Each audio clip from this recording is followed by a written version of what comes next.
Untuk babak macam tu kat filem mainstream memang tak ada. Memang.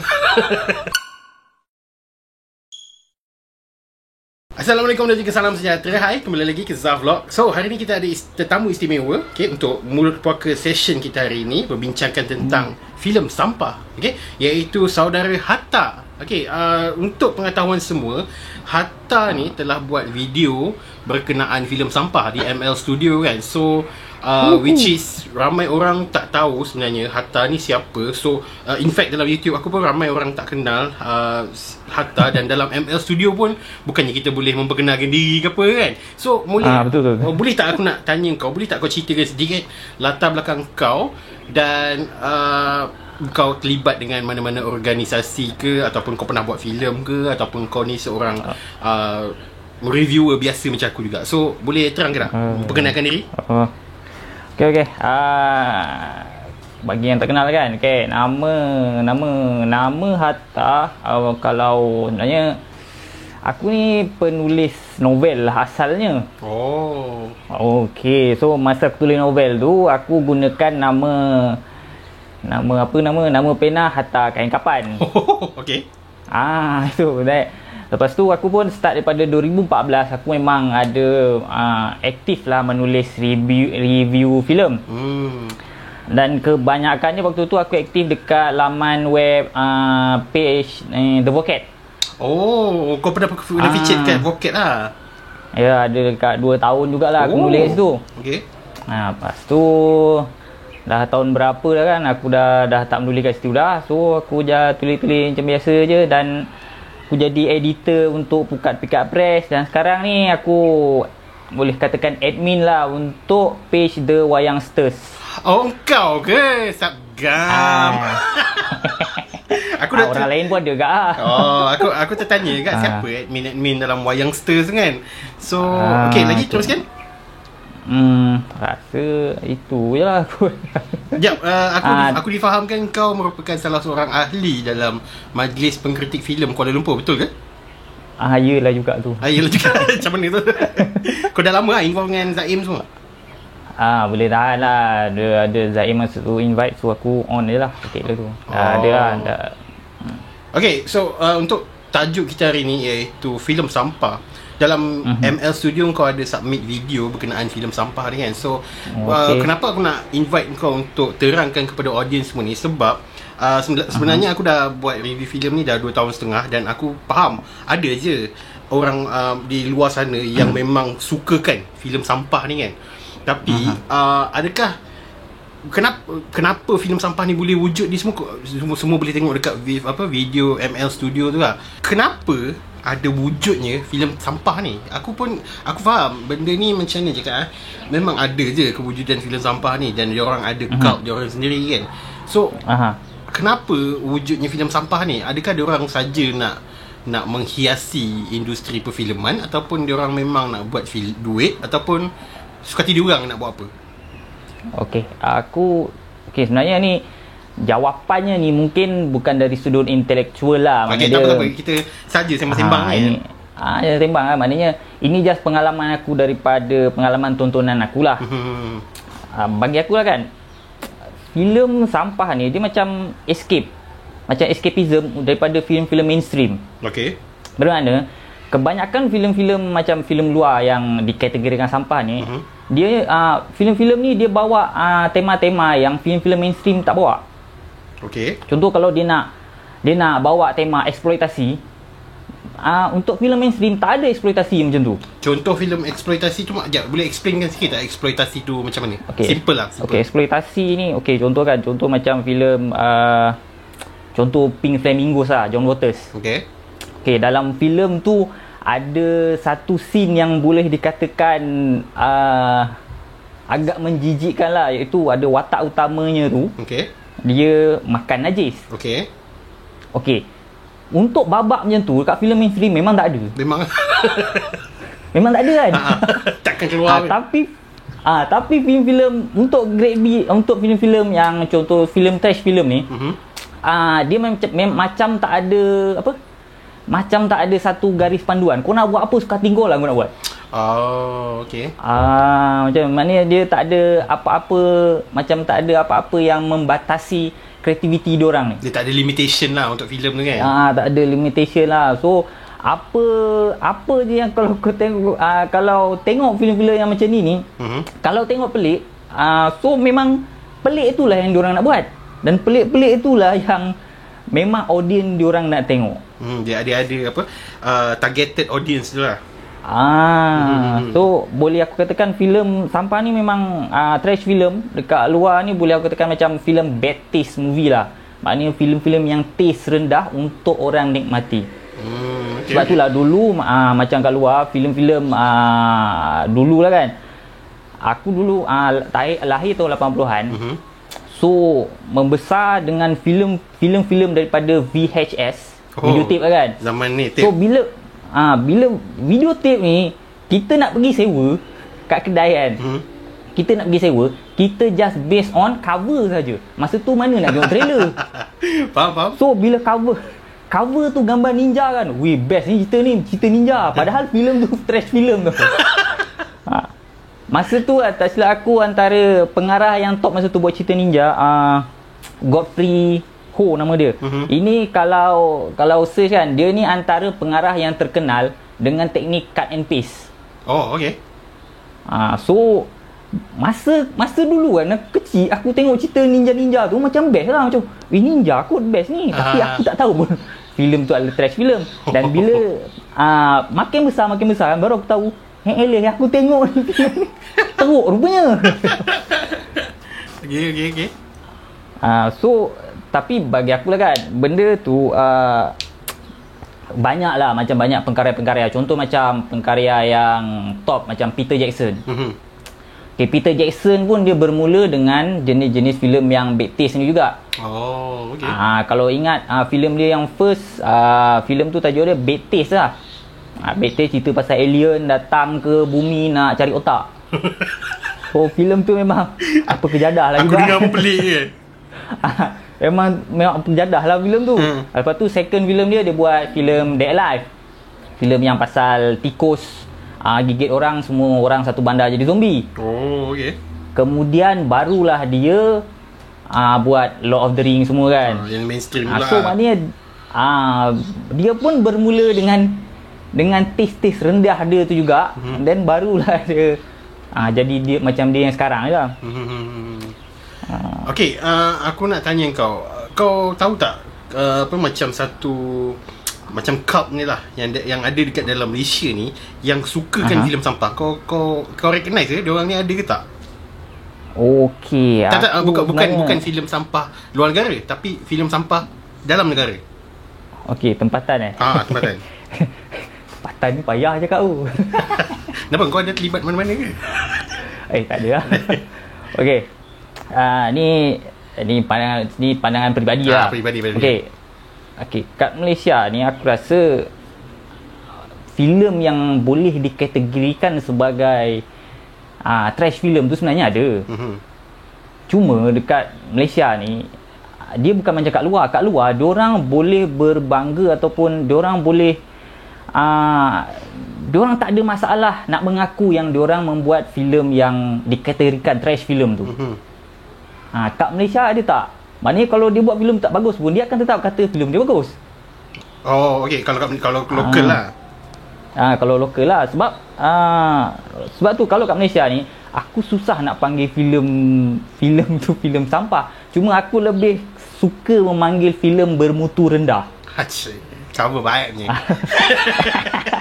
Sebab bagi aku kalau nak mengkategorikan sampah kat Malaysia ni, dia benda tu lebih kepada macam pengistilahan budaya.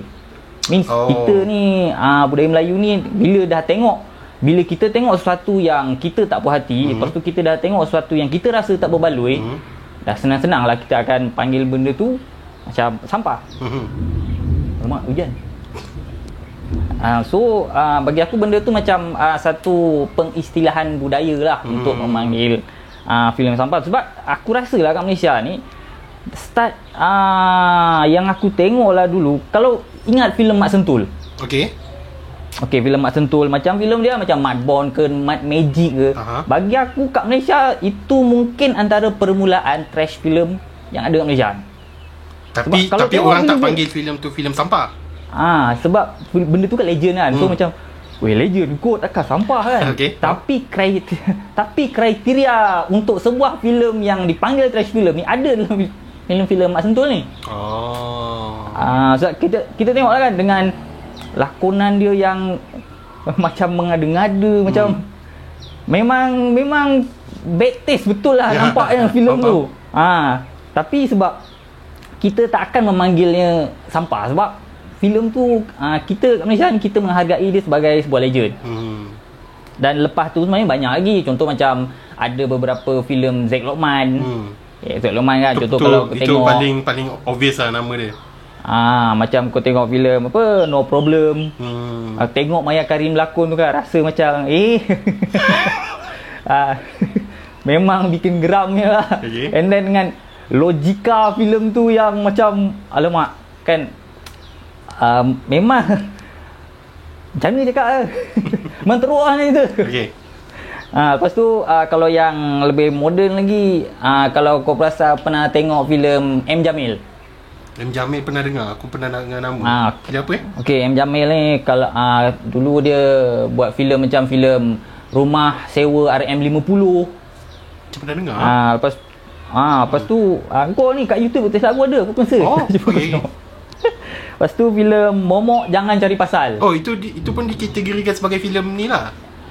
Sebab kalau kau tengok filem tu bolehlah untuk dipanggil untuk kat Malaysia ni lah, ada ciri-ciri yang boleh dikategorikan sebagai trash filem ni. Cuma dia maknanya dia ada kriteria sampah tu lah. Bukan bermaksud nak mempersampahkan movie tu. Cuma dia ada kriteria sebuah filem sampah macam yang dekat luar negara. Dalam video kau dalam ML Studio tu ada menyatakan bahawa kebanyakan filem sampah dekat luar negara ni diorang kategorikan filem tu sampah, kriteria dia adalah bajet rendah. Sebab yelah CGI pun memang rupa dia tak macam CGI langsung lah kan. So apa pandangan kau terhadap filem tempatan yang bajet tinggi, dia bajet gila babi kan, 2-3 juta kan, main 2-3 juta tak nak kalah kan, tapi kualiti dia macam tak mereflect kepada bajet dia tau. So itu yang daripada pandangan orang biasa ni yang menganggap la ilaha illallah, filem ni filem apa syut, kata bajet berjuta-juta tapi rupa dah macam apa dah kan. So bagi kau, adakah itu persepsi macam kau cakap tadi lah, ini adalah budaya yang belum dekat dalam Malaysia ni tak ada orang nak panggil filem macam ni filem sampah. Tapi adakah kau menganggap filem yang bajet besar ni tapi kualiti hampir itu sebagai filem sampah, ataupun kau tak panggil filem tu sampah? Okey, macam aku cakap tadi kan, ini benda ni istilah budaya. Sebab kalau contohlah, kalau kita tanya 10 orang pun apa kriteria filem sampah, mesti aku rasa jawapannya setiap orang akan berbeza. Maknanya sampah tu sendiri dia membawa kepada satu makna yang subjektif.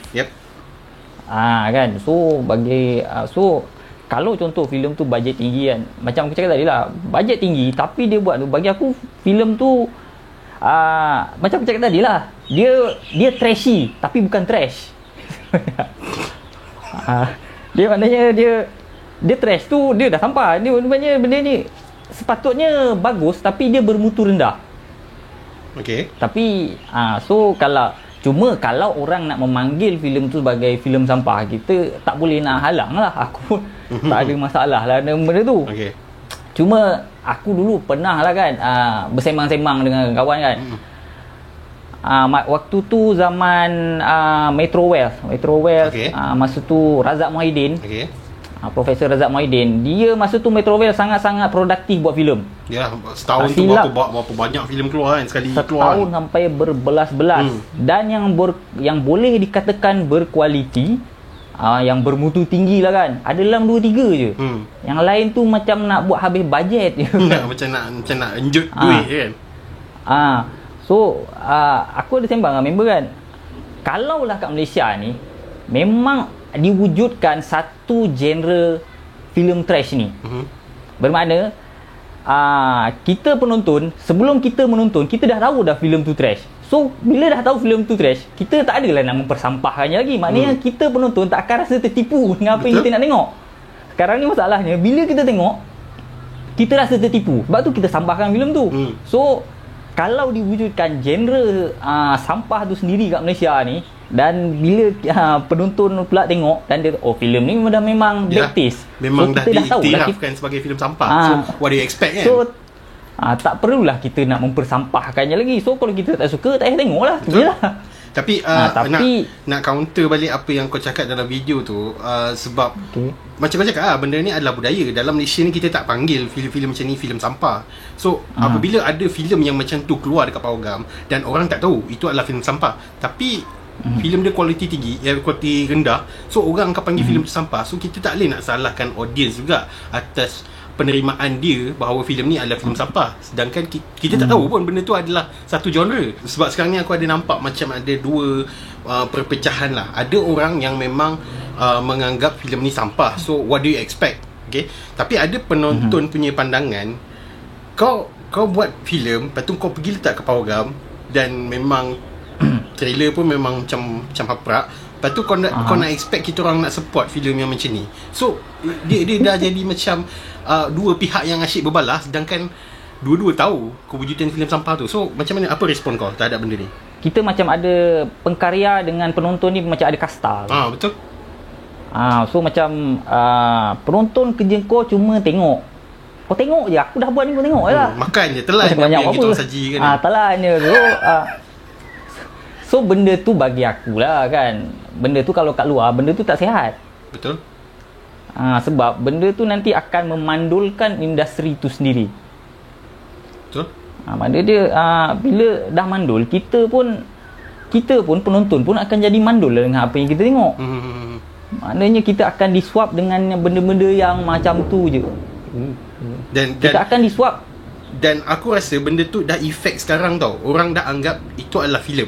Sebab kau bayangkan daripada dulu lagi kita dah disajikan dengan filem-filem yang berkualiti rendah, dan sampai ke tahun 2020 ni pun masih lagi ada filem yang macam tu, dan orang dah anggap itu adalah filem. Sedangkan bagi kita ni, kita rasa macam itu bukan filem yang boleh dibasukkan dalam pawagam sekalipun. Benda tu macam tak layak pun masuk dalam pawagam. So benda tu kadang-kadang aku dah nampak sekarang ni orang dah nampak benda tu sebagai benda tu adalah filem, sedangkan tak pun. So benda tu bagi aku macam it facts now, sebab orang tak tahu pun kewujudan filem sampah ni kan. Itulah bagi aku lah. Kalau lah kat Malaysia ni ada subjek yang dinamakan apresiasi seni, apresiasi seni, maknanya kita lebih menghargai seni. Bagi aku, orang akan, walaupun benda tu sampah, tapi bila dia appreciate benda tu as a seni, so bagi aku tak ada masalah. Betul. Maknanya walaupun filem tu teruk, contohlah kan, aku ambil contoh, kalau kau pernah dengar pengarah nama M. Subhash kat Malaysia ni, M. Subhash. Pernah dengar? Dia buat filem Cendol. Tak pernah Lepas tu dia buat filem Selfie Suara Kubur. Okay. Dia sekali seumur hidup kau kena tengok filem dia. Okay. Dia kan filem dia tu secara asas dia memang teruk sebenarnya. Okay. Memang tak layak masuk pawagam. Tapi kalau kita melihat dia daripada sudut apresiasi kan, pada sudut penghargaan, contoh M. Subhash ni, kita bagi bajet 10 juta untuk buat satu filem. Adakah filem yang dia akan buat akan macam berbajet 10 juta, ataupun dia akan stick dengan cara dia yang sekarang ni? Maknanya je, walaupun dia diberikan bajet yang banyak, dia akan tetap buat filem dia macam tu. Contoh macam Zaid Lokman lah. Bagi bajet macam mana, bajet banyak macam mana pun, dia akan tetap buat filem yang macam yang dia nak tu juga. Filem-filem yang agak bad taste ni juga. Dan daripada, kalau kita tengok daripada sudut tu pula, maknanya dia, untuk pengkarya macam ni, kita tak perlukan perbandingan. Dia hanya perlu diperbandingkan dengan diri dia sahaja. Kategori dia saja kan. Kategori dia saja. Contoh macam filem luar lah, contoh macam Elliot Kaufman yang buat Toxic Avengers, yang buat filem Paul Trigis, filem pasal ayam jadi zombie tu. Filem gore gila tu.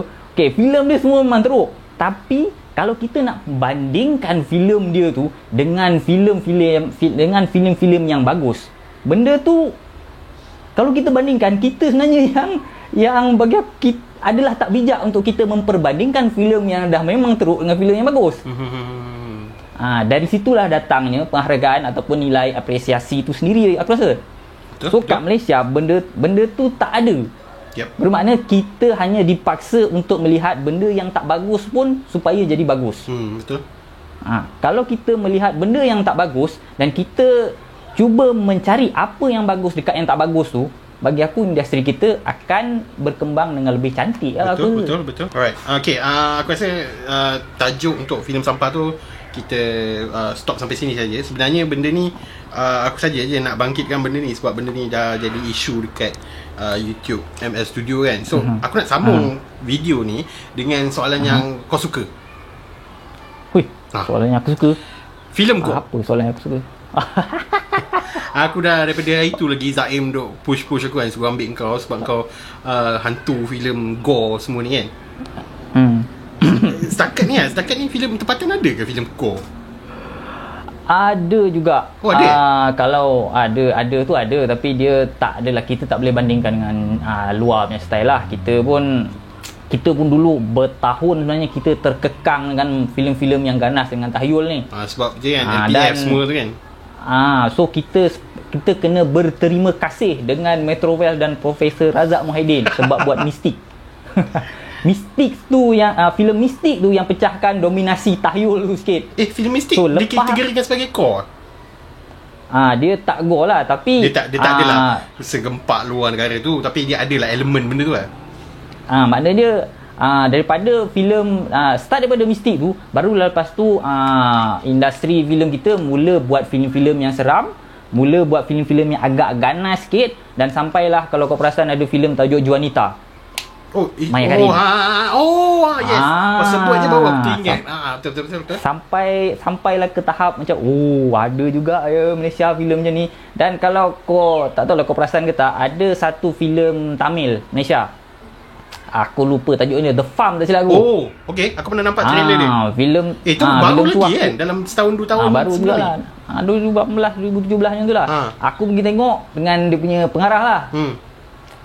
So kalau lah filem tu kan LPF tak bagi syarat untuk ditayangkan dengan warna darah tu ditukar kepada kelabu, aku ingat boleh tahan gore filem tu. What? Serius lah? Dia suruh tukar colour tu jadi kelabu? Ya, untuk syarat untuk syarat wajib tayang lah macam tu. Sebab filem tu darah banyak gila. Okey. Dia macam ada satu ada mangsa culik ni lah kan. Dia duduk kat satu bilik ni. So kat bilik tu, kat dinding banyak darah, lantai banyak darah, sana kita banyak darah lah kan. So bila dah terlalu banyak, mungkin lah ni tak boleh ni kat Malaysia ni. So kalau nak tayang tak, kena tukar warna dia ni, tukar jadi kelabu. So bila aku tengok ni, aku tengok filem ni lumpur ke apa. So itu antara kekesalan yang dinyatakan oleh pengarah dia kat aku lah masa tu. Dia kesal lah sikit kat situ kan, sebab kat situ memang ramai lah yang komplain daripada filem tu boleh jadi sebuah filem gore yang mungkinlah memorable untuk audience tempatan. Dan benda tu jadi benda lawak pula sebab tengok macam bermandi lumpur pula. Tak, aku pun tak faham kan LPM ni, kenapa dia nak suruh kau tukar colour sedangkan kau boleh bagi dia kategori 18 tahun ke atas. Itu pun dah bagi kategori 18 tahun ke. Itu dah tukar colour pun still 18 tahun ke atas kan. Ya Allah. So itu aku no comment lah kan. So aku cuma kesian jugalah dengan pengarah dia tu kan. Yalah. So itulah. So okay. Dan that's a good info sebab aku pun lupa pasal filem Farm tu kan. Okay, kenapa kalau aku nak tanya kenapa kau suka filem gore ni, kau dah cerita dekat ML Studio, kau boleh tengok video tu dekat ML Studio kan. So ada tak apa-apa lagi benda yang menarik tentang genre yang kau suka ni, filem gore, yang menarik kau boleh kongsikan dengan penonton channel aku ni? Okey, antara satu benda yang aku rasa sebenarnya aku memang tak menggalakkan orang tengok. Okay. Yelah, dia aku pun dia start tengok ni bila ada satu part kita akan rasa apa yang kita tengok tu macam nothing tu. Okey. Okey, contoh macam dulu aku suka tengok filem, contohlah filem gaduh-gaduh kan, filem bunuh-bunuh kan. Then aku rasa kenapa kalau bunuh ni cuma setakat darah terpercik kat dinding je kan. Padahal tunjuklah sekali. So antara filem terawal yang aku tengok filem Peter Jackson Dead Life lah, yang memang dia bagi paparan darah tu real kan. So dari situ aku mulalah seronok dengan filem-filem yang macam ni. Cuma semakin aku menonton filem macam ni, rupanya dia banyak sub-sub genre dalam gore ni yang aku rasa agak tak sesuai lah untuk ditengok sebenarnya. Adalah yang diteruk ke? Memang adalah yang lagi teruk. Memang. Okey, ada tak yang lagi teruk daripada filem-filem contohnya macam Green Inferno ataupun tu? Dulu yang ada kontroversi yang filem tu bunuh orang tu apa itu Cannibal Holocaust. Cannibal Holocaust tu. Okay. Ada yang lagi teruk daripada filem tu ke? Sebenarnya teruk tu sebenarnya dia untuk contoh dalam kategori filem gore ni kan. Dia kadang-kadang ada pengkarya yang dia memang sengaja nak buat filem tu nampak teruk. Nampak teruk tu means kau boleh buat kepala pecah, aku boleh buat kepala kena langgar dengan motor. Dia macam berlawan-lawan kan. So kadang-kadang benda tu bila kita tengok kita akan rasa macam mengada-ngada sikit untuk beberapa filem lah. Maknanya kau nak tunjuk lagi ganas, so sampai benda tu mengorbankan apa yang dinamakan essence of story lah. Maksudnya kemanisan cerita tu dah tak ada. Sebab itulah ada juga dalam, selain daripada filem gore ni juga ada macam filem disturbing kan.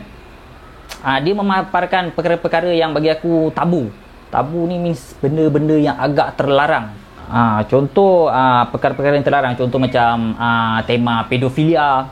Okey, ataupun tema nekrofilia. Nekrofilia ni dia bersama dengan mayat. Okey, nekrofilia ataupun yang bertema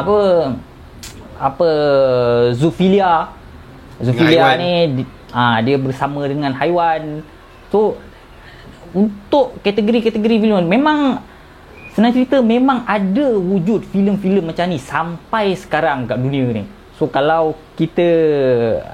kalau rajin lah nak explore kan, memang akan jumpa punya. So aku sebenarnya tak larat nak tengok lah. Aku yang go biasa tu pun aku tak larat nak tengok, senang muntah ke tak. Sebab cuma sesuatu yang menarik pasal filem-filem macam ni kan, dia kadang-kadang benda ni adalah satu ruang kritikan. Ruang kritikan tu maksud aku ada perkara yang dia tak boleh nak sampaikan secara biasa. Contoh filem-filem mainstream contoh aku ambil filem yang kalau filem disturbing yang agak top lah, filem Salo 120 Days of Sodomy. Filem ni filem ni tahun 1976. Pengarah dia lepas dia direct filem ni, dia kena tembak silap aku. Mati lah. Filem ni walaupun filem tu dia memaparkan adegan-adegan yang contoh adegan pedofilia and then adegan perhambaan manusia yang sangat-sangat proses dehumanasi tu sangat-sangat teruk lah sampai dia menjadikan manusia ni setaraf dengan haiwan. Sampai manusia tu dia tak bagi makan, dia bagi makan najis saja. And then boleh kahwinkan sesuka hati dengan siapa-siapa yang penguasa nak waktu tu. So benda tu bagi aku macam satu kritikan pada era tu. Sebab tu setiap filem bagus kalau kita tahu konteks kenapa filem tu dibuat. Contoh macam filem yang aku sebut tadi tu lah. Konteks filem tu adalah cuba nak memaparkan pemerintahan diktator untuk Itali tak silap aku untuk zaman tu. So cuba dipaparkan kritikan tu melalui filem tu. Supaya penonton ni nampak macam ni rupanya yang berlaku yang berlaku sebenarnya yang kita tak nampak dan cuba dipaparkan melalui filem. Dan cuba kalau setakat cubalah kalau filem-filem macam tu cuma setakat dibuat dengan dialog-dialog yang dialog cuma mencarut je kan. So benda tu mungkin tak sampai, mungkin Sama lah macam aku buat review ni kan. Kalau aku buat review ni setakat cakap secara formally, cakap benda yang tak ada bahasa kasar ni, kau rasa ada orang nak tengok ke video aku? Ada orang, ada cara dia kan. So benda tu lah. Okay, sambung balik.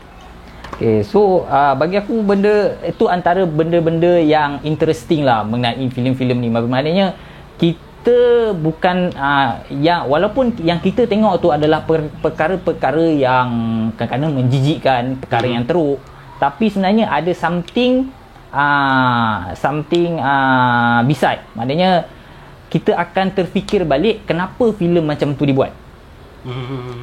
Dan bila kita kaji balik kenapa filem macam tu dibuat, so kita akan dapat sesuatu yang bagi aku satu benda yang barulah dalam nak menonton filem-filem macam ni.